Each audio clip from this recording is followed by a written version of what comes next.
আজ সব তো রাইটার্স রয়েছে ফাইলে, গোপনীয়তার মধ্যে কিচ্ছু নেই। বলছে ফাইল উধাও হয়ে গেছে, আপনারা লোপাট করে দিয়েছেন। হতে পারে না, কোনো ফাইল লোপাট হতে পারে না।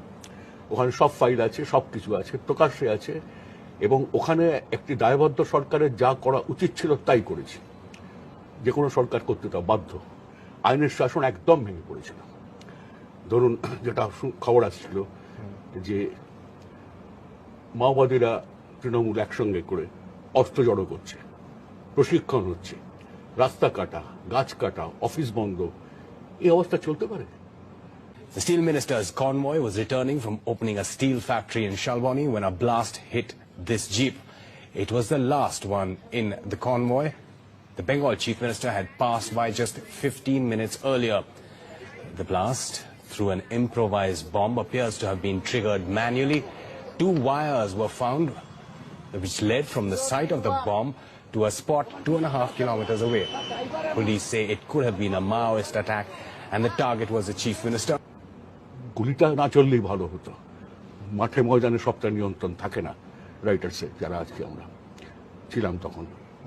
কিন্তু এই যে পেছনে বসে এইসব কাণ্ড হচ্ছিল মাওবাদী এবং তৃণমূলের, আসলে এইগুলোই তো আসল ইনভেস্টিগেশন হওয়া উচিত। তার মানে বুদ্ধবাবু, গুলি চালানোর কথা আপনি জানতেন না? আমি তখন অ্যাসেম্বলিতে, আমার এখনো মনে আছে, অ্যাসেম্বলি হাউসের মধ্যে সব কিছু ছিল, ঠিক কি বিজনেস ছিল মনে নেই। আমি ঘরে এসে বসলাম, শুনলাম গুলি চলে গেছে। আমি তখনই, আমাকে একটু পরে বললো আমার ফিগারটা 14। খুব খারাপ লাগলো। কিন্তু ফিগারটা পরে আবার দেখলাম ফায়ারিং এ হয়েছে 8 জন, 6 জন হয়েছে অন্যভাবে, নানান রকম ইনজুরিতে। সেটাই বা কি করে হলো, কারা করলো? এখনকার শাসকেরা বলে আপনার ক্যাডাররা গুলি চালিয়েছিল। ক্যাডার ওখানে গিয়ে আমাদের লোকদের, এই লোকদের যারা মেরেছে তাদের গিয়ে ওই পুলিশের সঙ্গে গিয়ে এসব গল্প আগে শুনেছি। পায়ের চটি পড়ে, তারপরেও শুনেছি তো যারা গুলি চালিয়েছিল, আপনাদের মনে আছে পুলিশের ড্রেস পরে এসেছিল, অনেকে পুলিশের ড্রেস পরে এসেছিল, মনে আছে? হাওয়াই চটি পরে এসেছিল বলে ধরা পড়ে গেছিল। এবারেও সেসব কেলেঙ্কারি করছে, অনেক বিএসএফ সিআইএসএফ এর ড্রেস কিনেছে। কারণ যারা এসব করে না তারা জানে এই বাপ বেটার পারমিশন ছাড়া সেদিনকে পুলিশ নন্দীগ্রামে ঢুকতে পারতো না।